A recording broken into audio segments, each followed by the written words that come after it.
ابھی دیکھو ایک میرے پاس ویڈیو آئی, کلپ آیا, کسی خاتون نے کہیں خودکشی کی ہے, شادی شدہ خاتون بچوں والی, وہ 5ویں بلڈنگ سے بچوں کو بھی پھینک دیا, خود بھی چھلانگ لگا دی. یہ ویڈیو وائرل ہوئی ہے. نیچے لکھا ہوا ہے, حکومت کو برا بلا کہا ہے کہ دیکھو گورنمنٹ نے غربت مہنگائی اتنی کر دی ہے جس کی وجہ سے یہاں تک نوبت آ گئی کہ عورت اپنے بچے کو مار رہی ہے. ہائے ہائے ہائے. مجھے اتنا غصہ آیا جس نے ویڈیو بھیجی. میں نے کہا گورنمنٹ کو تو برا کہو, لیکن یہ موقع نہیں ہے اس عورت کو برا کہو. یہ اتنی بڑی کیسے ہو گئی, اس کو روٹی نہیں ملی ہے, اس کے بچے اتنے بڑے بڑے کیسے ہو گئے. ہوس ہے ہوس, لیبل غربت مہنگائی کا لگا دیا. ہر شخص کو چاہیے عیاشی, جب عیاشی نہیں مل رہی تو ڈپریشن میں جا رہا ہے, خودکشی کر رہا ہے. بھوک افلاس آج وہ نہیں ہے جو پہلے ہوا کرتی تھی, لیکن بھوک میں بھی لوگوں کے چہروں پہ خوشی کے آثار ہوتے تھے.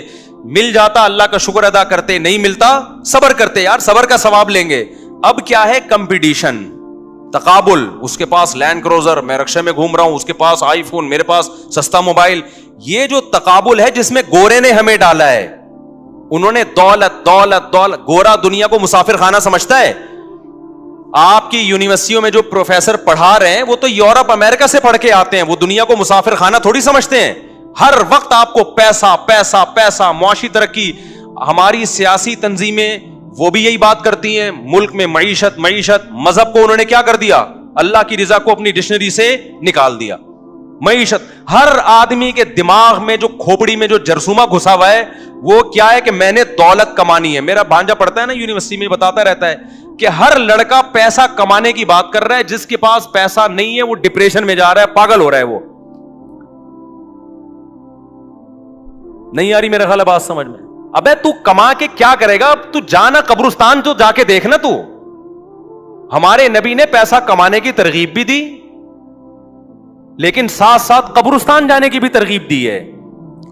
آج ہمارے تاجر وہ حدیثوں تو لیتے ہیں جس میں ایماندار تاجر پیغمبروں کے ساتھ ہوگا, اور طاقتور مومن کمزور سے اللہ کو زیادہ محبوب ہے. طاقت میں مالی طاقت بھی ہے, جسمانی طاقت بھی. یہ ساری حدیثیں تو لے رہے ہیں, ہم بھی بتاتے رہتے ہیں حدیثیں, بھائی پیسہ کماؤ, ہم بھی کہتے ہیں. لیکن حدیث میں یہ بھی تو ہے کہ پابندی سے قبرستان جایا کرو. کیا کیا کرو, پابندی سے قبروں کو جا کے دیکھا کرو کہ تھوڑے دنوں میں لیٹنے والا ہوں میں یہاں پہ. اس سے پتہ چلتا ہے اسلام جو پیسہ کمانے کی ترغیب دے رہا ہے عیاشی کے لیے نہیں دے رہا. مسلم قوم کو پاورفل بنانا ہے, طاقتور بنانا ہے مسافر خانہ ہی. صحابہ تو غریب تھے بھائی زیادہ تر, پھر بھی کامیاب ہو گئے. ہوس کا مریض نہیں بنا رہا اسلام آپ کو. اسلام کہہ رہا ہے پیسہ کماؤ, دل میں جگہ نہیں دو.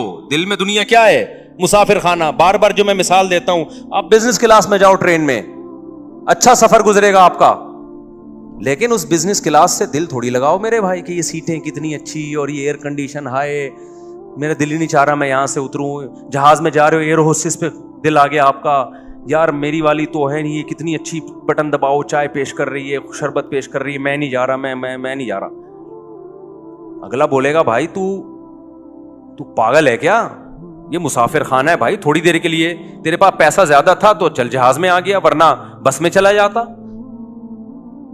نہ بس سے دل لگانا ہے نہ جہاز سے. اور جہاز میں بیٹھا ہوا آدمی ان لوگوں پہ رش کر رہا ہے, ان کو جو بیچارے بس میں جا رہے ہیں, ٹرین میں جا رہے ہیں, ابے اکانومی کلاس میں جا رہے ہیں, ان کا دیکھو ناکام دنیا کے گھٹیا لوگ.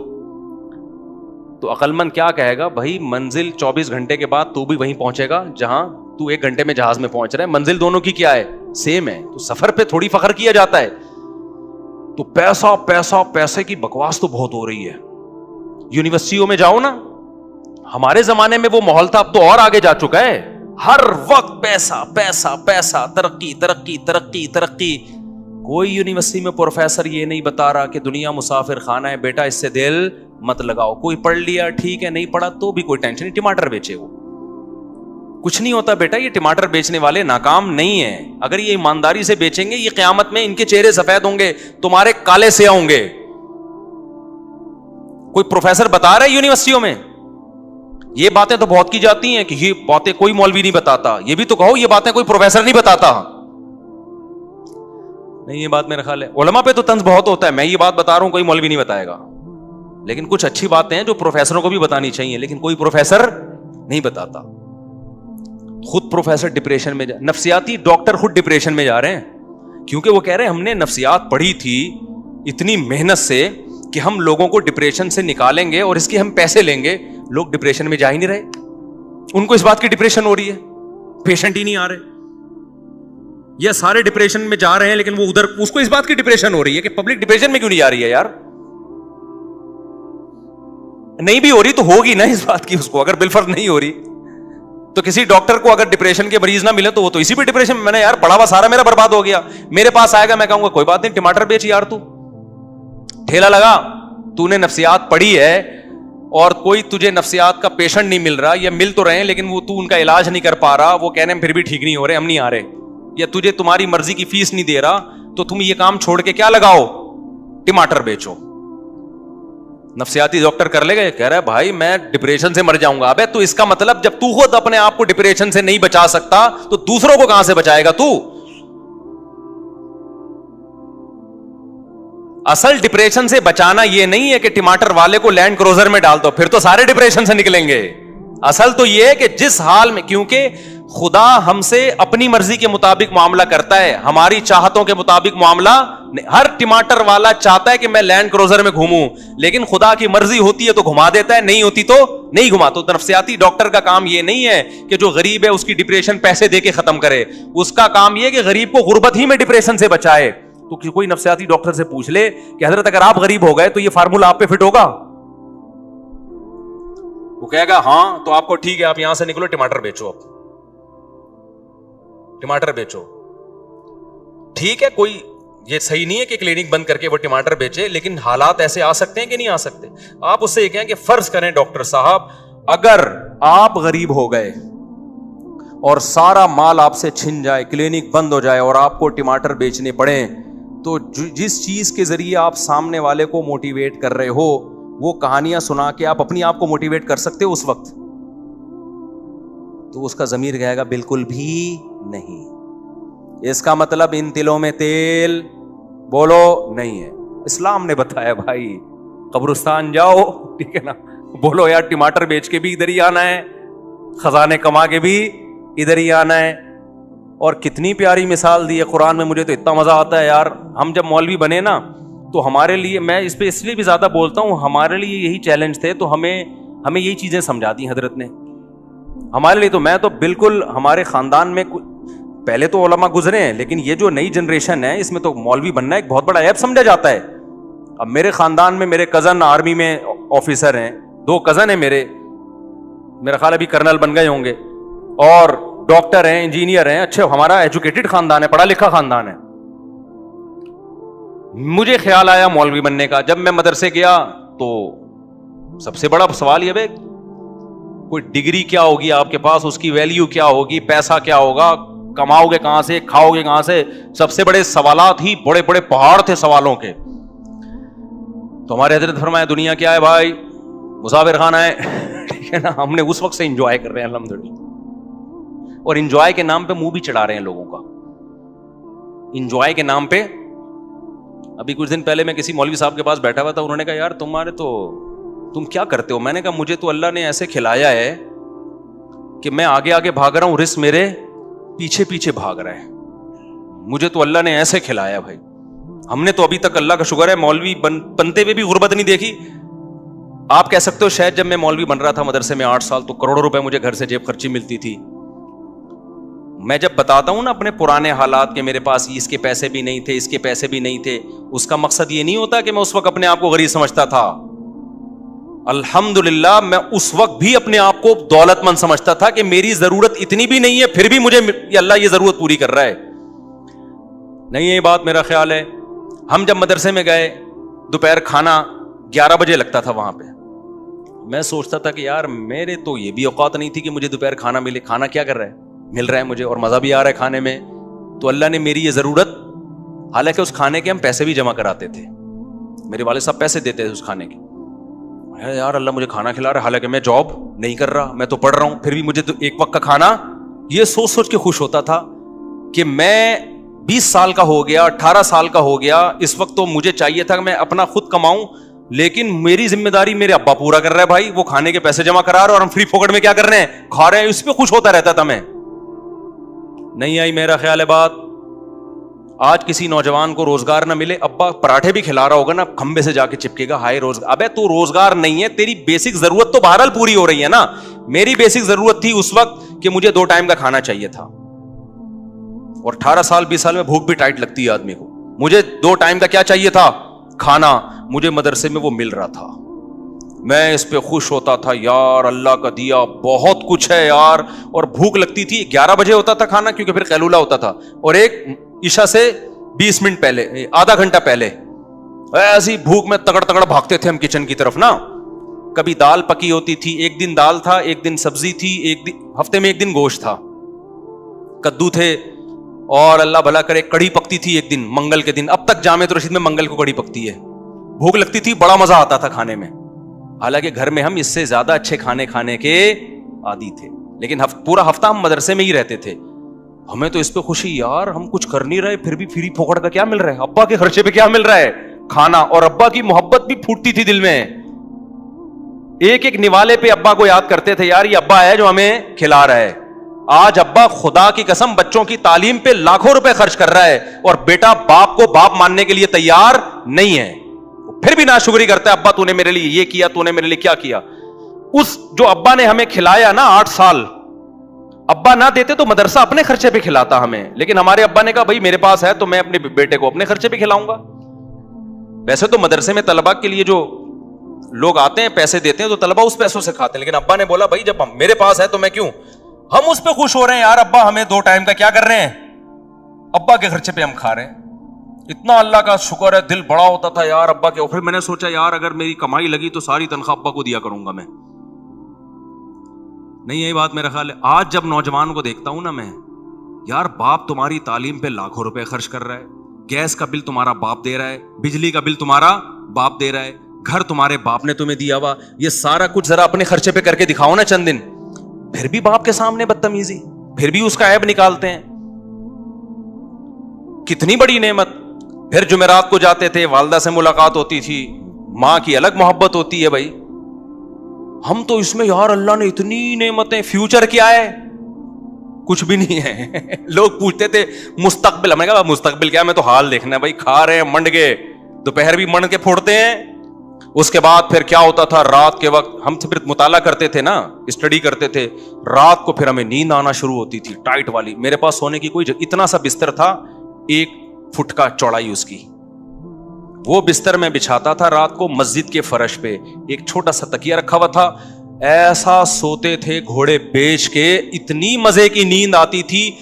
فیوچر کا نہیں پتا کہ ہمیں کہیں جاب لگے گی کہ نہیں لگے گی, ہمارے سرٹیفکیٹ ہمارے کس کام کا, کل ہماری شادی بھی ہوگی کہ نہیں ہوگی, کوئی رشتہ بھی دے گا کہ نہیں دے گا. ابے فیوچر کس کے ہاتھ میں ہے بھائی, کیونکہ جن لوگوں نے محنت کی ہے ان کے حشر دیکھو جا کے.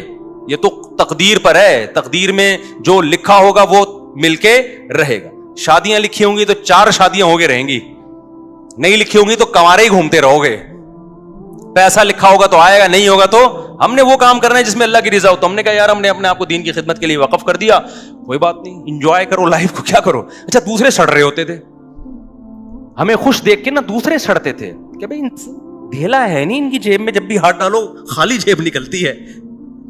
وہ کما بھی رہے ہیں ڈپریشن میں, فیوچر کی فکر, میں باہر جاؤں گا, میرا ویزا نہیں. ہمارے ایک ریلیٹو تھے, ان کا ایک دوست امریکہ چلا گیا, ان کو نہیں ویزا ملا امریکہ کا. وہ ایسی ڈپریشن میں یار, اپنے جو دوست کو بٹھا کے آیا نا جہاز میں, ہمارے سامنے بتا رہے ہیں یار میں تو بس بھائی یار میرے تو خودکشی کا دل کر رہا ہے. یہ جو قرآن کی آیت ہے نا, فمن زحزح عن النار وادخل الجنت فقد فاز, جس کو اللہ نے جہنم سے بچا لیا, جنت میں داخل کیا, وہ کامیاب. تو اس آیت کا وہ ایسا لگ رہا تھا ان کو جو امریکہ چلا گیا اور پاکستان سے بھاگ گیا وہ کامیاب, جو یہاں رہ گیا وہ ناکام. اس پہ ابے یار ابے بھائی, ان کو 3 دن تک ڈپریشن میں نیند نہیں آ رہی. ہمیں کیوں نیند آ رہی, ہم نے امریکہ کا بھی سوچا ہی نہیں تھا. ہم نے سوچا یہ تھا بھائی ہمیں بھوک نہیں برداشت ہوتی, کھانا مل جائے ہمیں, ٹھیک ہے نا, یہ لائف. تو نیند اتنی اچھی آتی تھی, ایسے پڑے میں ایسا مزہ آتا تھا نا. اتنے سے بستر پہ ایک ہی کروٹ پہ سوتا تھا میں, ایک ہی کروٹ پہ, زیادہ زیادہ یوں کر کے, یعنی اس میں ایسا نہیں ہوتا کہ چوڑے ہو کے لیٹ جاؤ, وہ مزہ. اور گدے پہ نہیں سویا میں کبھی, کیونکہ گدا تھا ہی نہیں وہاں. ہمارے مدرسے میں گدا ودا نہیں تھا, تو میں نے چادر ڈال کے سوتا تھا فرش پہ. وہ عادت مجھے اب تک پڑی ہوئی ہے. میں گدے پہ سو ہی نہیں سکتا. میں اب کہیں ٹریولنگ کرتا ہوں نا, بڑے بڑے لگژری ہوٹلوں میں کبھی ٹھہرنا پڑتا ہے, نیچے چادر بچھا کے سوتا ہوں. ایک دفعہ وہ ہوٹل والے انہوں نے بولا اتنا لگژری بیڈ آپ کے لیے پڑا ہوا ہے, آپ نیچے سو رہے. میں نے کہا بھائی ہمیں گدوں پہ نیند ہی نہیں آتی, ہمیں آتی ہے پھٹے پہ نیند. جنازے میں بھی آرام سے لیٹ جائیں گے پھٹے پہ. جو گدے والا آدمی جنازے کی چارپائی پہ بھی بولے گا بھائی تو کیا کر رہا ہے, کچھ گدا ڈال دے. کیا خیال ہے بھائی؟ نہیں آئی میرا خیال ہے بات سمجھ میں. پھر استاذوں سے ڈانٹے کھاتے تھے, اس کا اپنا مزہ تھا. ہم نے یہ سنا ہوا تھا بھائی استاذ کی ڈانٹ کیا ہے, جیسے کھیتی کے لیے پانی. تو انسلٹ محسوس نہیں کرتے تھے ہم, ڈپریشن میں نہیں جاتے تھے. آج کوئی بڑا کسی چھوٹے کو ڈانٹ دے, ڈپریشن میں جا کے میری انسلٹ کی ہے, میں یہ انسلٹ برداشت نہیں کر سکتا, تو ڈپریشن ہوگی نا. ہم نے سنا تھا بھائی بڑے اگر ڈانٹتے ہیں تو یہ آپ کی آخرت کی ترقی کے لیے بہتر ہے. ایسے ایسی ڈانٹیں کھائیں استاذوں نے, کہا تم یہ ہو تم یہ ہو. ہم نے کہا جی حضرت ہم تو ہیں ایسے, ٹھیک ہے نا. کوشش کرتے تھے کبھی زبان نہ چلے. تھوڑی سی بےزتی تھوڑی دیر کے لیے محسوس سی ہوتی تھی, اس کے بعد جب مراقبہ کرتے کہ یار یہ تو بڑے ہیں, ان کا حق بنتا ہے. اور ہم نے بڑوں سے یہ سنا تھا بھائی استاذ کی جتنی ڈانٹ کھاؤ گے نا اتنی زمین زرخیز ہوگی, اتنا اللہ دین کا کام لے گا. بدتمیزی نہیں کرنا استاذوں سے. تو کوشش کی کہ نہیں کریں. الحمدللہ آج اس کی برکت بھی دیکھ رہے ہیں اپنی آنکھوں سے. وہ استاذ محبت کرتے ہیں. اگر ہم زبان چلاتے جیسے کالجوں میں ہو رہا ہے, ٹیچر کچھ بول دے آگے سے اسٹوڈنٹ کھڑے ہو کے کچھ بول دیتا ہے, تو بدتمیز بنتا ہے نا انسان. تو بڑوں سے بھائی بدتمیزی نہیں کرنی. تو ہم نے تو اتنی اچھا مزے کی بات آپ کو بتاؤں, ابھی جو عیاشی ہے وہ تو میں نے بتائی نہیں مدرسے میں. ابھی تو میں نے آپ کو بتایا جو 2 ٹائم کے کھانے کی ضرورت پوری ہو رہی تھی. عیاشی جس کے زرداری نے خواب بھی نہیں دیکھے ہوں گے, وہ عیاشی ہم نے مدرسے میں کی ہے. اور یہ میں دل کی کیفیت بتا رہا ہوں, اوپر سے نہیں کہہ رہا. وہ عیاشی کیا تھی, کبھی کبھار لسی بھی جا کے پیتا تھا میں. جیب خرچی ملتی تھی ابا کی طرف سے بھی, بھائی بھی الگ سے دیتے تھے, تو میرے پاس اضافی جیب خرچیاں 2 بھائی میرے دیتے تھے اور 1 ابا, تو 3 جیب خرچیاں میرے پاس الگ سے آ گئی تھی. اس سے میں کیا کرتا تھا, کبھی لسی پی رہا ہوں, کبھی چھٹے سے مراد چائے, ہم اس کو سٹا کہتے تھے پیار سے, چائے پی رہا ہوں. پھر ہمارا دل کرتا تھا یار یہ مدرسے کا کھانا, سبزی کھا کھا کے ہم تھک گئے, جا کے ہوٹل کا قیمہ کھانا چاہیے. ایک بڑا زبردست ہوٹل تھا, وہ وہیں چند دوست مل کے اس سے قیمہ بنواتے تھے ہم. ایسا مزے کا قیمہ لگتا تھا یار وہ ہمیں. پھر کیا ہوتا تھا, پھر تھوڑے سے غیر قانونی کام بھی کرتا تھا میں مدرسے میں. سب بچے کرتے ہیں تھوڑے تھوڑے تو چلتا ہے نا. وہ یہ تھا کہ ہمیں اجازت نہیں تھی کہ 4 بجے مدرسے سے باہر جانے کی, کیونکہ عصر تک پڑھائی کا ٹائم تھا. اس میں ہم یہ کرتے تھے کہ چھپڑ میں نکل کے نا چرسیوں کے ہوٹل میں چائے پی کے آتے تھے. ہوٹل بہت گندا تھا, وہاں بھی پابندی تھی, یہ گندے غلیظ ہوٹل میں نہیں جانا آپ لوگوں نے. اب اچھا ہوٹل دور بھی ہے اور وہ عصر کے بعد جائیں گے, عصر تک کا انتظار کون کرے گا. چھپڑ میں چپکے سے نکلے پتلی گلی سے, استاذوں سے نظر بچا کے, اور خوف کے ساتھ وہاں بیٹھ کے چرسیوں کے ساتھ کپ دھلوا کے چائے پی رہے ہیں. غیر قانونی کام, اور چھپڑ میں آ رہے ہیں. اس کا اپنا مزہ تھا خدا کی قسم, کیونکہ جب آدمی غلط طریقے سے, چائے ویسی کون سی اچھی چیز ہے, غلط طریقے سے چائے پیتا ہے نا, اس کو جرم کا احساس ہو.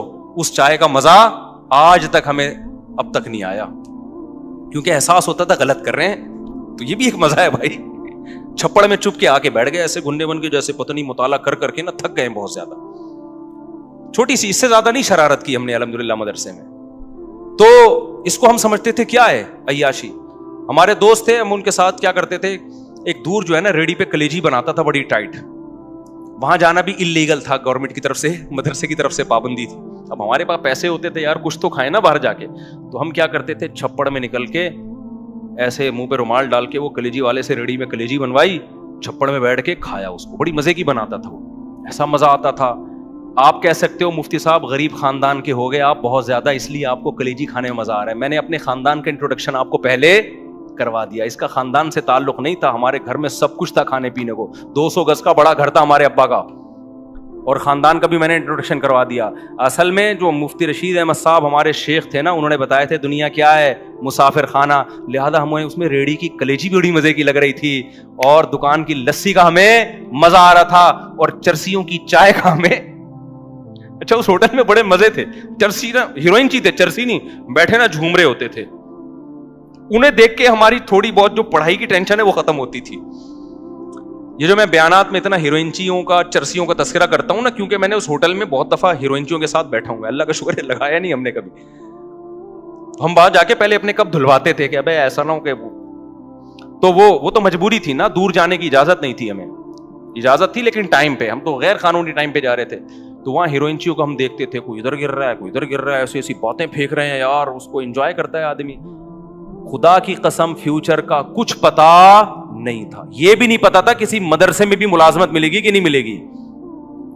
کیوں؟ ہمارے حضرت نے بتا دیا دنیا کیا ہے, مسافر خانہ. اور پھر جو حضرت کہہ رہے تھے ہم اپنی آنکھوں سے دیکھ بھی رہے تھے.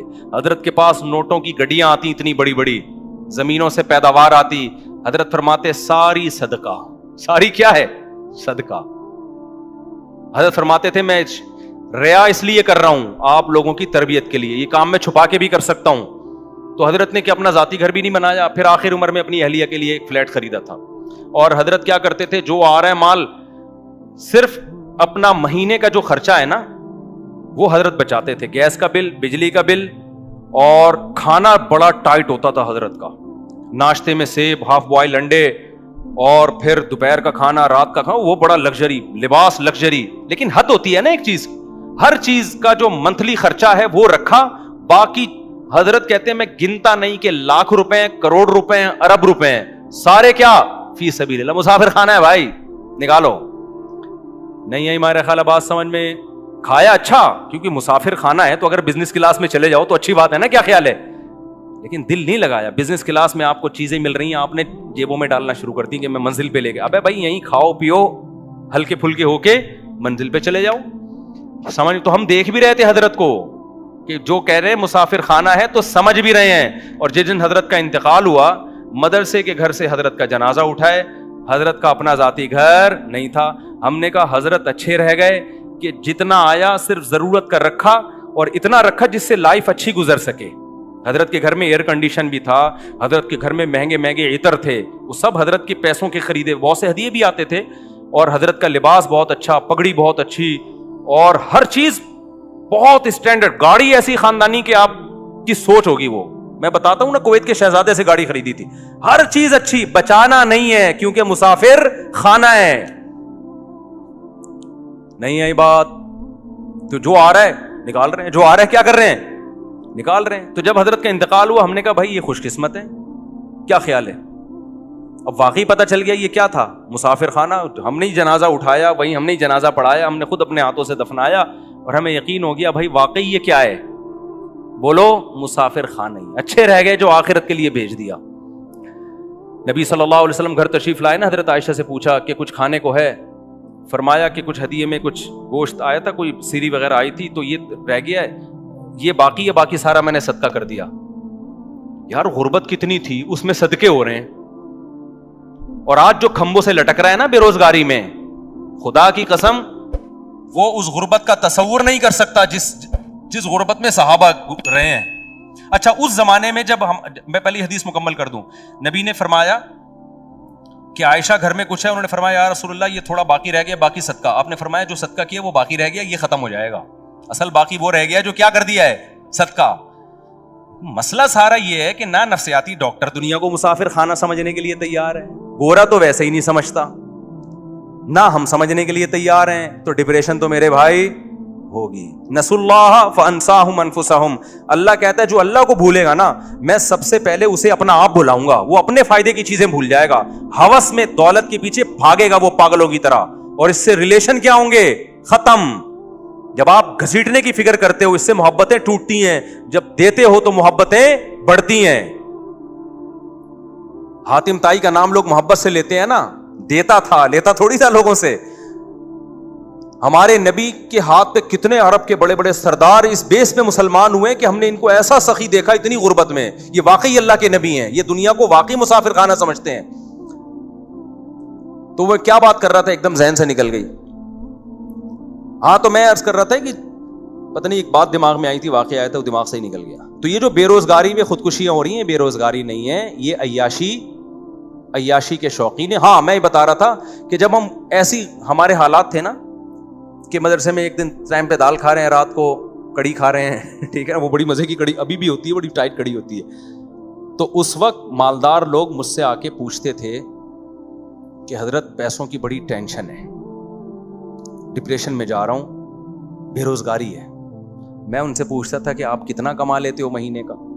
اتنا کماتا ہوں. میں نے کہا جس سے ٹینشن کا علاج لینے کے لیے آئے ہو نا, وہ اس کا خواب میں بھی تصور نہیں کر سکتا.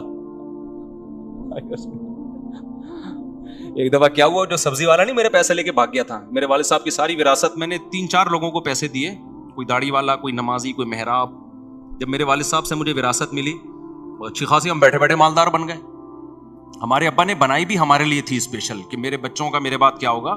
نیک باپ یہ سوچتا ہے نا, خدا کی قسم ماں باپ سے بڑا نا کسی کا کسی پر احسان نہیں ہے. یہ اتنا مقدس رشتہ ہے کہ باپ اور ماں جو ہے نا, وہ اپنے آپ کو کھلا کے اولاد کے لیے فکر کرتے ہیں, اور آج یہ اولاد ماں باپ کی قدر نہیں کرتی. مجھے جب پتا چلتا ہے نا فلاں نے اپنے باپ کے سامنے زبان چلائی یا ماں کے سامنے زبان چلائی, مجھے بہت افسوس ہوتا ہے. اپنی بیوی کو دیکھا کرو یار, ان بچوں کو کیسے پالتی ہے وہ. چھوٹا بچہ 1 سیکنڈ کے لیے ماں کی جدائی برداشت نہیں کرتا. آپ بچپن میں ماں کے اتنے محتاج تھے, 1 سیکنڈ کے لیے ماں کی جدائی برداشت نہیں ہوتی, چپکا رہتا ہے ماں کے ساتھ, ایسے چیختا ہے. اور بڑے ہو کر کیسے بھولتا ہے, بڑے ہو کر کیسے بھولتا ہے.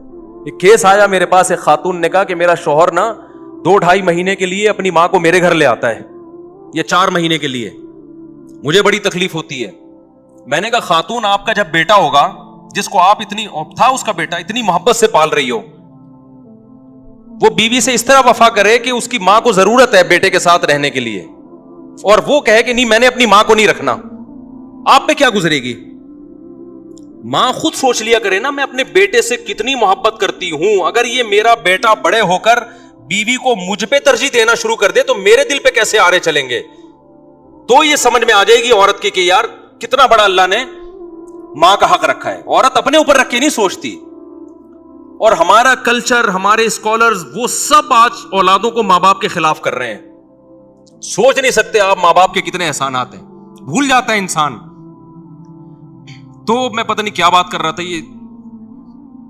ہاں, ماں باپ تو کوشش کرتے ہیں نا بھائی, ہمارا سب کچھ. ہمارے ابا نے بھی کوشش کی کہ یار میں جاؤں تو, یہ خاص طور پر میں اور میرا چھوٹا بھائی مولوی بن رہے تھے, انہوں نے کہا یار یہ تو کچھ کمانے دمانے کے ہیں ہی نہیں, تو ان کے لیے تو کچھ کر کے جاؤ. لو ابا بہت کچھ کر کے گئے, لیکن اللہ نے بتا دیا ملے گا وہی جو تمہاری تقدیر میں لکھا ہوا ہوگا. ابا نے ہمیں اتنی وراثت دے دی, ہم نے اب جب میں مولوی بن چکا تھا وراثت بھی آ گئی. اب ہمیں کیا ہوا, شادی بھی میری ہو چکی تھی, اس کے بعد وراثت ملی. میں نے کہا اب دماغ میں خیالات, اب تو چونکہ اللہ نے دیا ہے, اب میں کیا بنوں گا, بزنس مین.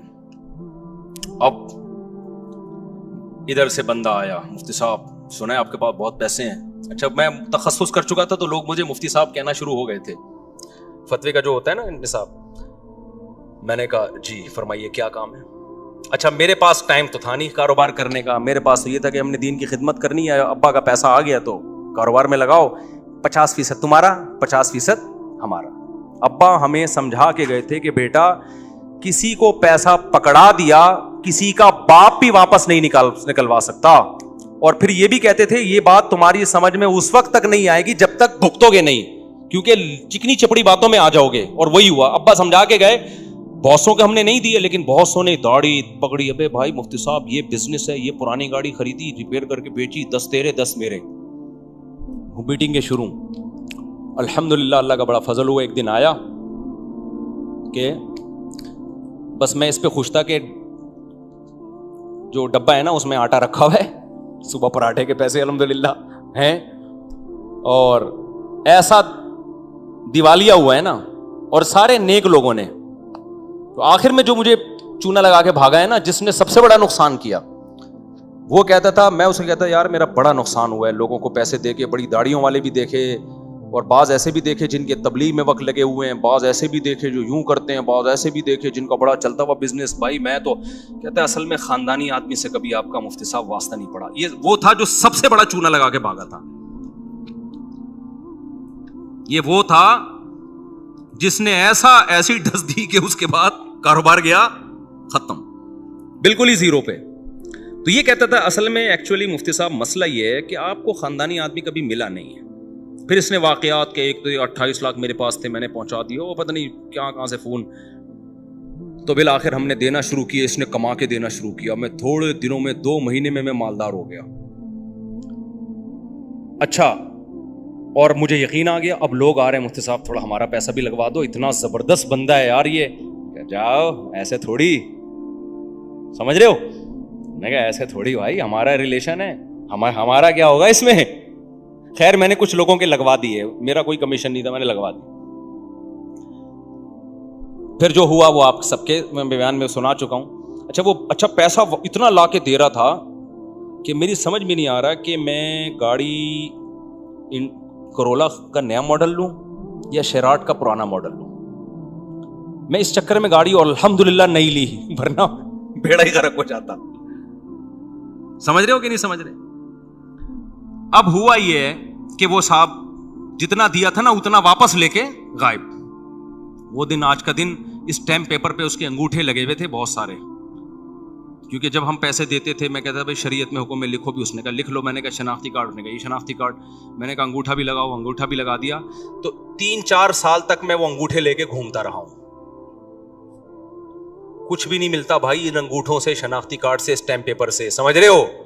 بندہ مل بھی جائے تو کچھ نہیں کر سکتے آپ یہی کرو گے، پولیس کو بتاؤ گے، پولیس کیس چلے گا کہ کچھ بھی نہیں ہوتا. پاکستان میں تو سوال ہی پیدا نہیں ہوتا. یا بدماشوں سے چترول لگواؤ گے آپ، پھر بھی نہیں نکلے گا. آدھا بدماش لے جائیں گے کہ ہم نے جو نکلوایا ہے تو ہمارا بھی تو کمیشن بنتا ہے. تو کچھ بھی نہیں. جب پیسے دیے تو اسی دن سے انا للہ و انا الیہ راجعون پڑھ لیا کرو. اچھا میں جو اصل واقعہ بتا رہا تھا کہ میں بالکل زیرو پہ آ گیا اور میرے 2 گھر بھی تھے. تو مجھے چند سیکنڈ کی ٹینشن ہوئی ہے، چند سیکنڈ. جب میں گیا نا میں نے دیکھا بندہ تو تالا لگا کے بھاگ گیا. ایک دم ایک تھوڑا سا دھچکا لگا. اس کے بعد اللہ کا شکر ہے وہ دن آج کا دن مجھے دوبارہ ٹینشن نہیں ہوئی. کیوں؟ ہم نے کہا یہ تو غریبی میں ملے تھے بھائی وراثت کے، ٹھیک ہے نا. گھر گیا، مجھے وہ دن یاد ہے 10 بجے. گھر والوں کو بھی میں نے بتایا نہیں تھا کہ سارا پیسہ غائب ہو گیا. گھر کچھ بھی نہیں بتایا میں نے، وہ بیان سے ہی گھر والوں کو شاید پتا چلا ہوگا. جب میں گھر آیا تو بچے میرے سو رہے تھے، پنکھا چل رہا تھا. کچن میں گیا، آٹا ہے، دال ہے، راشن ہے، گھر کا ناشتے کے پیسے بھی ہیں، دوپہر کھانے کے بھی ہیں، رات کھانے کے بھی ہیں. میں نے کہا یار اللہ نے اتنا دیا ہے کہ ابھی بھی فل عیاشی والی زندگی گزر رہی ہے الحمدللہ. مجھے ٹینشن نہیں ہوئی. تو میرے دوست مجھے کہتے تھے یار آپ کو تو برین ہیمریج سے مر جانا چاہیے تھا. میں کہہ رہا کس بات پہ مرتا ہے یار، یہ اللہ نے میری ضرورت سے ابھی بھی مجھے. میں نے کہا تیری کتنی ہے؟ اس نے کہا 1. میں نے کہا میری کتنی ہے؟ 2. میں نے کہا ٹینشن تو تجھے مرنا چاہیے. باتیں کر رہے ہیں ہمارے سامنے آ کے، 1 لے کے گھوم رہا ہے اور ہمارے سامنے شو مار رہا ہے. سمجھ رہے ہو بات کو؟ میں گلگت گیا نا، میری تیسری شادی کے لیے رشتہ تھا، انہوں نے انکار کر دیا لڑکی والوں نے. تو وہ ان کو مجھ پہ ترس آنے لگا. میں نے کہا ترس کھانے کی ضرورت نہیں، ابھی بھی 2 ہیں تمہاری، ابھی ترس ہم تم پہ کھائیں گے. تو مجھے ذرا بھی الحمدللہ ٹینشن نہیں. اس دن سے آج تک کوئی ٹینشن نہیں، کیونکہ مجھے کھانے کو مل رہا ہے بھائی. فیوچر ہم نے پلاننگ کی نہیں ہے ٹوٹ پٹانگ قسم کی کہ ہمیں یہ چاہیے ہمیں وہ چاہیے. بھائی ہمیں بچوں کے لیے نان نفقہ چاہیے، گھر والوں کو کھلانے کے پیسے چاہیے. عیاشی کسی بھی بیگم کو چاہیے تو بھائی ہمارے پاس جو ہے ہم اسی حساب سے آپ کو کھلائیں گے. نہیں ہے تو پھر آپ ٹھیک ہے بھائی پھر جاؤ. جیسے نبی نے فرمایا تھا نا اپنی ازواج سے کہ ہمارے ساتھ رہنا ہے تو اسی اسٹائل میں رہنا ہے، نہیں ہے تو ہم چوری تھوڑی کریں گے، اب جا کے ڈپریشن میں تھوڑی جائیں گے. تو اللہ کا شکر ہے ہمارے گھر والے بھی رہتے رہے. ان دنوں میں ایک بندہ آیا اور اس نے مجھے کہا کہ مفتی صاحب، یہ 2006 یا 7 کی بات ہے، مفتی صاحب میرے 80 لاکھ روپے کا لاکر سے کوئی بندہ لے گیا ہے. 80 لاکھ روپے، اور میں 1 ہفتے سے ٹینشن میں سویا نہیں ہوں. میں نے کہا بچے کتنے ہیں آپ کے پاس؟ کہہ رہے ہیں وہ تو بینکوں میں پڑے ہوئے ہیں، پتہ نہیں کہ 80 کروڑ ہوں گے کتنے ہوں گے. میں نے کہا اللہ کے بندے، میرا جو بندہ پیسے لے کر گیا ہے نا، میں 0 روپے بچے ہیں میرے پاس. کتنے بچے ہیں؟ 0. 1 روپیہ نہیں ہے. اور مجھے ٹینشن نہیں ہو رہی، اور تیرے پاس ابھی بھی لاکھوں روپے پڑے ہوئے ہیں اور تو مجھ سے آ رہا ہے. ہونا تو چاہیے میں تیرے پاس آؤں. صحیح ہے نا کہ بھائی میرے پاس ایک بھی نہیں. تو میں نے کہا یہ پیسوں کا مسئلہ نہیں ہے، یہ اوپر کی سیٹنگ کیا ہے، آؤٹ ہوئی بھی ہے. تو میرے بھائی اگر اسلام پہ آ جاؤ، میں تو کوئی شو مارنے کے لیے باتیں نہیں کر رہا. اللہ کی نظر انسان سے ہٹ جائے 2 ٹکے کی ویلیو نہیں رہتی اس کی. بعض چیزیں بتانی پڑتی ہیں کہ ہم نے جو بڑوں سے سیکھا ہے پارسل کرنا پڑتا ہے تاکہ آپ لوگوں کو فائدہ ہو. اور یہ جو خودکشی کے واقعات ہو رہے ہیں نا بے روزگاری میں، اس میں حکومت کو تو ویسے ہی برا بلا غریبی میں وہ تو ان خودکشی کے حالات دیکھ کے نہیں کہا کرو کہ اصل میں گورنمنٹ ایسا کر رہی ہے جس سے لوگ خودکشی ہو رہی ہے. گورنمنٹ جتنی بھی کرپٹ ہو, ٹھیک ہے بولو گورنمنٹ کو برا بلا تاکہ ان کو تھوڑی سی, ان کو بھی تھوڑا تنبیہ ہو, لیکن خودکشی کے حالات میں خودکشی کرنے والے پہ کبھی ترس نہ کھایا کرو. یہ بولا کرو یہ دنیا کا غلام تھا, دنیا مردار. نبی نے فرمایا اللہ کی نظر میں اس دنیا کی حیثیت مچھر کے پر کے برابر نہیں ہے. اللہ کے نبی نے ایک دفعہ کچرے کے ڈھیر سے گزرے, بکری کا مرا ہوا بچہ پڑا تھا. آپ نے فرمایا بتاؤ اس بچے کو کون اتنے درہم میں خریدے گا؟ صحابہ نے کہا یا رسول اللہ مردار ہے کون خریدے گا؟ آپ نے فرمایا اللہ کی نظر میں دنیا کی ویلیو اس سے بھی کم ہے. تو جس سے وہ مردہ بکرا چھن جائے اور وہ خودکشی کر رہا ہو تو خودکشی کرنے والا قابل ترس نہیں ہے, خودکشی کرنے والا قابل ملامت ہے. کہ ابے دنیا مردار پہ تو نے جان دے دی, ملک پہ جان دیتا, ماں باپ کی عزت پہ جان دیتا, دین کی خاطر جان دیتا, مظلوم کی مدد کے لیے جان دیتا, اچھا لگتا. ٹکوں پہ مر رہا ہے, صحیح نا, روٹی نہیں ملی ایک وقت بھی اس پہ مر رہا ہے.